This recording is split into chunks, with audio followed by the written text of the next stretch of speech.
Hello, everybody, and welcome to These Moms Chronicles. And I have with me Tan Arnold. And today, the purpose of this video is to talk about motherhood and the journey of motherhood. Half of the time, us as mothers, we don't get a chance to share our stories, especially the negatives of our stories. So today, we're going to talk about everything, the journey of motherhood, the dreams we had to let go because we became a mother. Postpartum depression, that's a segment we'll do later on with all the mothers that we talk to. And let's hear more about Tan. Okay, well, thank you so much for having me here today. No I feel problem. so honored. But my name is Tan Tarnia. I go by Tan. I am 30 years old, about to be 31 next month. Aries. I have two children. I have two boys. I have a 10-year-old just turned 10 in February, and I have a 5-year-old just turned 5 in December. Makayan and Makari. Is it okay if I give names? Yes, sure. Oh, okay. I'm sorry. To you. Okay, but yes, yeah. So what's the best part about being a mother? The best part about being a mom to me is definitely just the moments. The awe moments, the ooh moments, the sad moments, just all the little moments. Like, for example, Kyan, my oldest, he's very closed in. He's shy, so he doesn't like to talk much. He doesn't like to go out and do things. All he wants to do is just play video games, sit around the house, eat, watch TV all day. So, like, even if we say, okay, hey, we're gonna go out as a family, something fun. Nah, I'm just gonna stay home. So I'm just like, So when we have those moments where, like, I'm always talking to him and telling him things like, Kyan, you don't really know what you like until you go out and try things. So even if you think you don't like it, just try it. I mean, if you don't like it, just don't do it again. So he's now opening up and trying more things. And once he tries it, he comes to me all excited, like, no, that wasn't so bad. Like, I like that. I'm like, you accomplished the moment. Right. So it's those moments, just seeing them smile, the Christmas, the birthdays, it's just, yeah, and they add like little values to your life as a mom that you feel like, oh my gosh, I did not totally fail. Yes. I'm doing something right. I'm making them happy, even when you're disciplining them, and you're still like, oh, your heart hurt, but you're still like, yes, I'm doing something. All day? Are we happy 24/7? No, they're not gonna be happy 24/7. They'll be all right. They'll move on. They don't love you the same anyway. That's true. I've had to learn how to move past that. That's true. So then that brings me to the next point of, like, the part we don't talk much about, which is what's the interesting moments of being a mom. The interesting moments? Yes. Like the challenging. Okay, just like to say, because I done had some very interesting moments as a parent. I call them interesting moments because they're challenges that sometimes you wonder how you should deal with it. Like, should you just let it go, or should you just be that mom? Ooh, that's so challenging moments. I feel like with you saying that is like a very challenging moment. Every time they do something and it's like, do I let it go? Right. Or do I say something and escalate the situation? Because it's like, if I let it go, will they do it again? Or do it around company or something? Mm-hmm. That's definitely the most challenging thing as a parent. That, and the picking and choosing your battles, and the guilt. Ooh. Oh my God. And they know how to make you feel guilty. The guilt. It's like they don't even have to say or do anything. It's just, I'm going to always feel guilty. Like, for example, if I go out of town for the weekend and I leave the boys at home, I feel bad. I feel like, oh my God, they would have been here enjoying this moment with me. We could have did this together. And keep going with your story, girl. I'm the opposite. I'm just saying. That's me. I always have that mom guilt of like, oh my God, my babies need to be with me like all the time. Well, I'm over here like, hey, no kids. What's next? But I'm getting better because now, like, they're at that age where they want to sit around and play video games all day. So then when I do take them out to do stuff with me, they complain the whole time. Like, oh, let me go home. So now I'm learning, like, okay, I should just leave y'all at home. Y'all, okay, it's okay. I'm all right. So it's getting better, though. But I still struggle with that. Okay. And you have 2 boys, correct? 2 active boys, and you can hear them in the background. We know children are not the same, right? They're not the same. So tell me something that you learned from that your youngest one is probably like the opposite. Well, I didn't learn anything from Kyan for Kari. Oh. Because they are complete opposites. So everything that Kyan did, Kari doesn't do.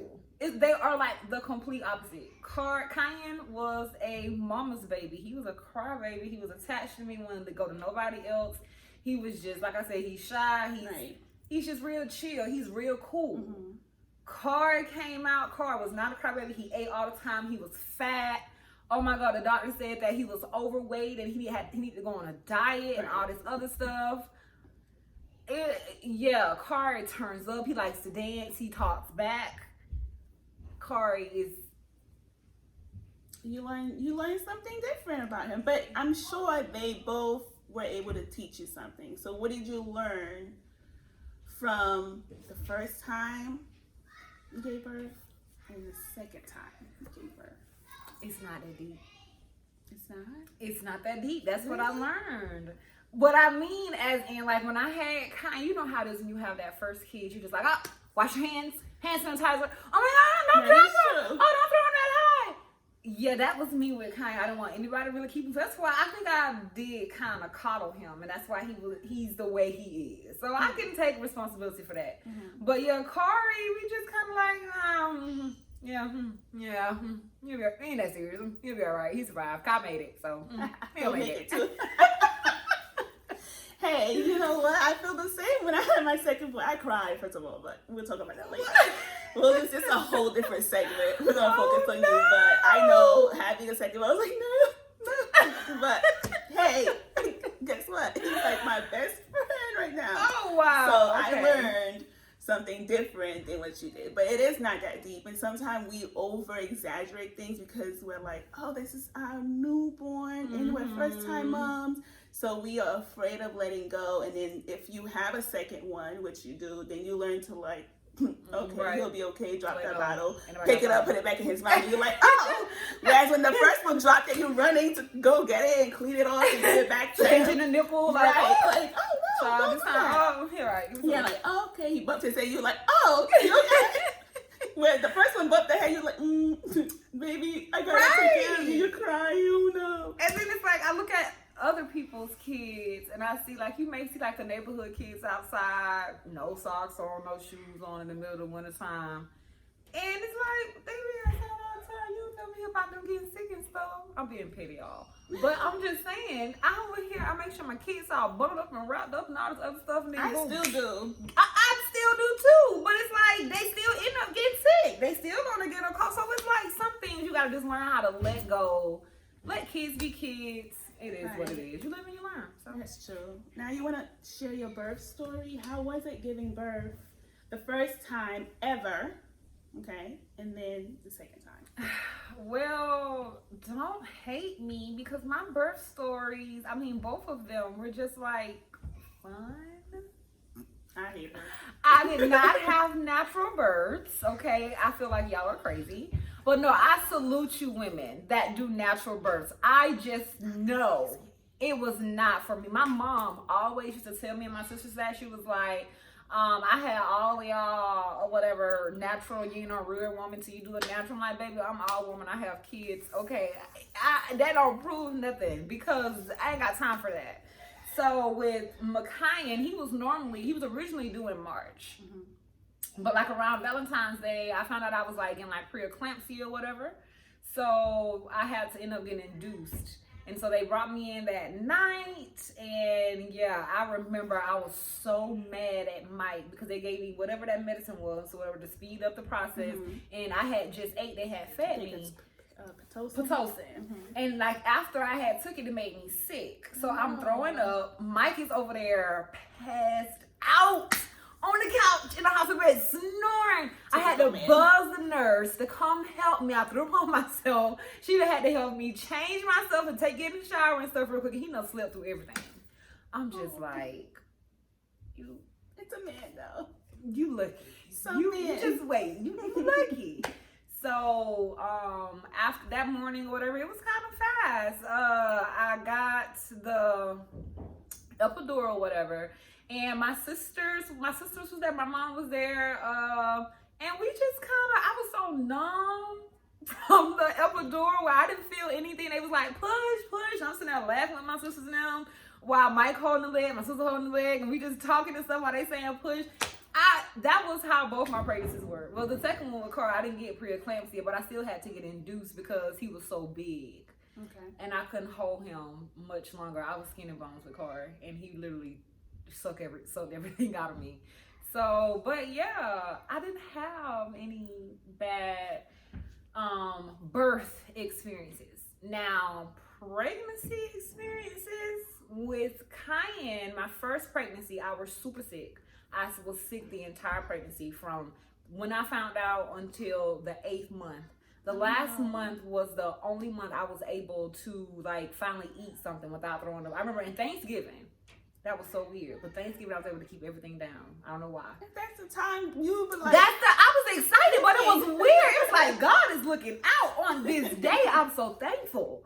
So, but I was just sick the entire time. Couldn't keep nothing down. And then with Kari, after Cayenne, I was on birth control pills. And so those birth control pills, it was called orthotricycline. They gave me clots in my lungs. Ooh. So I was on blood thinners. And so when I ended up got pregnant with Kari, I wasn't on blood thinners anymore, but I forgot that they told me like, you getting pregnant is a risk of the clots coming back, so you don't be getting pregnant. But I was young, like I'm like what, 22, 23 at the time. I'm not thinking like, oh my God, no, we have no more babies. Right. You know, so when I found out I was pregnant, I had a high-risk pregnancy the entire time. I could not take the Coumadin blood thinners I was normally taking, so I had to take the I forgot what it's called, but it was a shot. So every single day, from the time I went to the doctor to the time I gave birth, I had to stick myself in the stomach with a needle. My sister-in-law had to do that. I hated it. I used to beg Mike, like, please, because at first it wasn't so bad because I could squeeze a little fat and put it in there. But then, because Carl was huge, like I said, he was a big baby, so I didn't have much skin or anything to grab. Mm-hmm. So every time I would try to sit down and get comfortable to give myself a shot, he'd just get to moving and I'm like, oh my God, on my stomach. He just didn't want you to live your life the best way that you could, carrying him. He just didn't want you to, like, nah. So that probably would have to be like the most worst thing during my pregnancy. I was able to eat though, so like I said, it was the opposite. I ate. Me and Mike ate out almost like every day. No wonder why he was chunky. He normally gained weight with me. Hey, I enjoyed that. I say when you're pregnant, eat what you want to eat. Okay, I enjoyed it. Eat what you want to eat. Give baby what he want to eat. Okay, that's why the baby was too big. She ate too. Let me stop. That's what he wanted. So, and that's how he is now. He's spoiled. Whatever he wants, he finds a way. Spoiled. He finds a way to get it. Well, that's a good thing. I mean, sometimes you can't spoil them too much. Not too much. Not too much. But sometimes it is easier to like spoil them. The second one sometimes. You know what I mean. So let's talk about something that you probably felt like you had to give up because you gave birth or because you became pregnant. Like, how old were you? I know you said you were around 20, 22, 23 with the second one, but about the first one? Cayenne, I was 20. Yes, I was 20 when I had Cayenne. And so when I got pregnant with Cayenne, I sat out a year from school. So I had to give up graduating on time. And that's a big thing for me. That was my pride. You know what I'm saying? Not being able to walk with your original class. So yeah, I went through the struggles together. Yes, we did. So that's how I made sure when I graduated, listen, we taking these pictures together because it was a lot. I'm sorry, I had a brain fart. What was the question? What were we talking about? About things you gave up. You in the right track. What did you give up? So yes. You gave up pretty much a year of graduating. I gave up a year of school. I would just say I'm not gonna say I gave up my life, but I did give up that fun girl, party girl life. I'm not a party girl, but I've always just been able to pick up and go when I want to. You know what I'm saying? So not being able to do that, having to find a babysitter, like I said, having that mom guilt. I wouldn't want to go anywhere and do anything because I'm going to have that mom guilt like, oh my God, what if somebody's abusing him while I'm gone? What if he's crying the whole time I'm gone? And he has done that. He's cried the entire time I've left him with somebody. So that's what I'm saying. That mom guilt, I feel like I've definitely just given up my me time. Just, you know, doing things for me and focusing on me. So they just start focusing on yourself now that they're a little bit older? older? Absolutely. So what do and you it makes do? me not want to even, I mean, I want a baby, but I still have those moments where I'm like, girl, you can pick up and go. Okay, don't you look and sit there. Clark can go get his own bowl of cereal. All right. So that's why it's just like, oh yes, I'm living for mama now. Me and Diddy, listen, we finna go to Vegas next month. And Diddy's her husband. I keep telling her stop calling the man that, but you know, since she said it on camera, I might as well explain who that is. That's my her baby. husband. Which brings me to my next point. How is it being a married mom? Because we have single moms, and you guys will see those interviews, and they talk about their struggles. But a married mom, you have a partner, a dedicated partner with you all the time, helping you raise two young kings. So how is it being a married mom? At first, it was not the best. It felt like being a single mom because I felt like we were so disconnected. We weren't in the same place. But after counseling and learning how to sit down and have adult conversations with each other, it's wonderful. It's like we're definitely a team. We know how to communicate better. It's like I don't even have to say anything. And the same with me. It's like we can read each other's mind. So I'm working throughout the day because I teach. So he's at home with the boys during school. He makes sure their schoolwork is done. I come home. He knows I'm going to be tired. Dinner's already cooked. The boys are already fed. My things are laid out for me to take my shower and get ready to eat dinner. It's like he's the mean to my gang. We just complete each other. We go very well together. So I'm very grateful and thankful for my husband because I mean, it wasn't easy, like I said, but we definitely came a long way, and I couldn't see myself doing this with anybody else. So that's awesome, and I'm glad you're able to share that part because a lot of time we don't really consider our husband and most of the aspect of it, but they're there. You know, if you are a married mom, they are there, and they may not help the way we want to. Okay, trust me. I know, they may not help the way we want to, but we still have to consider that this is our life partner and they are going to help the best they can. The best they can. Like or meet in the middle, have a conversation and meet in the middle. That is true too. So we all need to kind of figure out how to make it work together because I think children in general make you change. Oh yes. The dynamic of your marriage. Absolutely. Because I'm sure before children, you probably didn't have to talk about certain things you had to talk during counseling, right? So I think children in general kind of make you two really think about the way you parent and the way you communicate to each other. Exactly. Because certain things I can't say in front of the kids as much as I want to. As much as I want to, because you have to remember, they're sponges. They soak up everything. And I don't want my kids to see me and my husband going at it. I don't want them to see us in that light or think of their dad as a bad person or their mom as a bad person. So I do not fuss and fight in front of the kids. That's just something I don't agree with. So I agree with you. So we're gonna play a game. Ooh, I like games. And I love games, you guys. I love games and prizes. If I can actually open this later. Oh my God, a prize? Yes, we'll talk about that later. But let's focus on the game. All right, so you have to pick one. We're going to do at least 3 questions. One. It was stuck. See, this is the one I was trying to get. You're just trying to take one. Okay, here we go. I'll open it now? Yes. What is it? Just open it. You're going to read the question. You're just going to be out there just saying.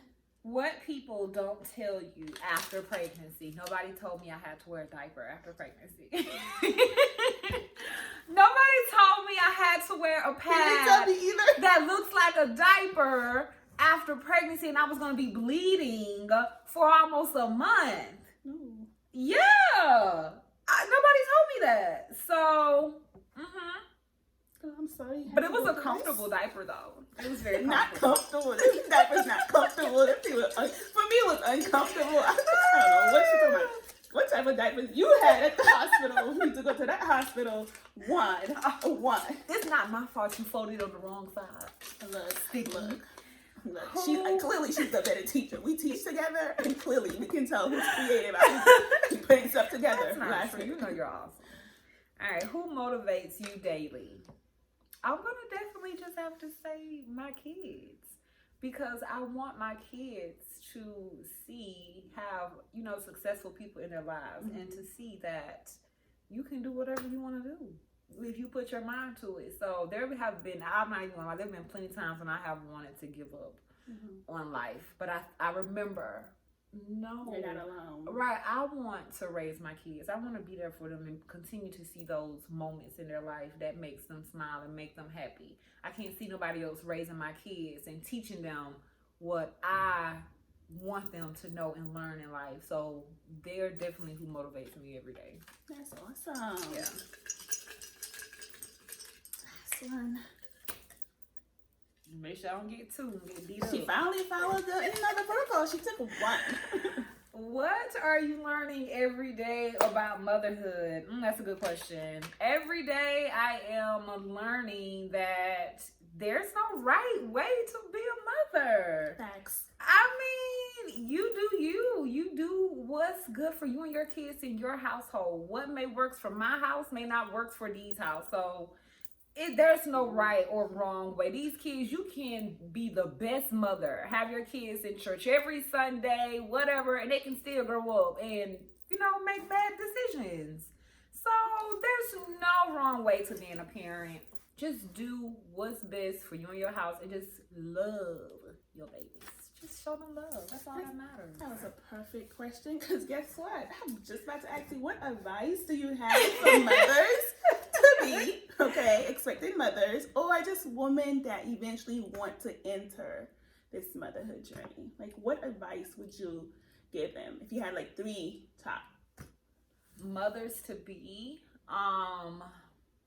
Like I said, enjoy your pregnancy. Okay, when you become pregnant, enjoy it. Don't be on websites reading and stuff about the work. I mean, if you want to know about it, right, and be interested about things that's going to happen, do that. But don't do it to the point where you're scaring yourself or you have these high expectations. Just live in the moment and enjoy your bundle of joy. And I said, eat what you want. Another one is, I guess overall it's just one for me. Just live in the moment. Live in the moment. Always. These kids grow up so fast. They really do. And you don't know what you're going to expect. I know I read books and eventually I had to stop. Right. I told myself to be calm, and everybody's It's like, not oh, realistic. are you excited about pregnancy? I'm like, yeah, sure. Are you excited about having a child? Yeah, sure. You're not nervous? No, I told them God will handle it. It's just going to go the way it's planned. I don't know. So I think that's a very great advice.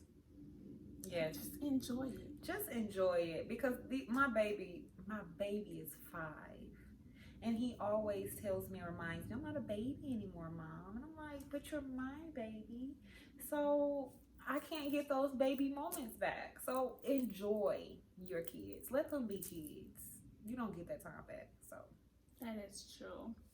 All right, so I love games and I love prizes. Yeah.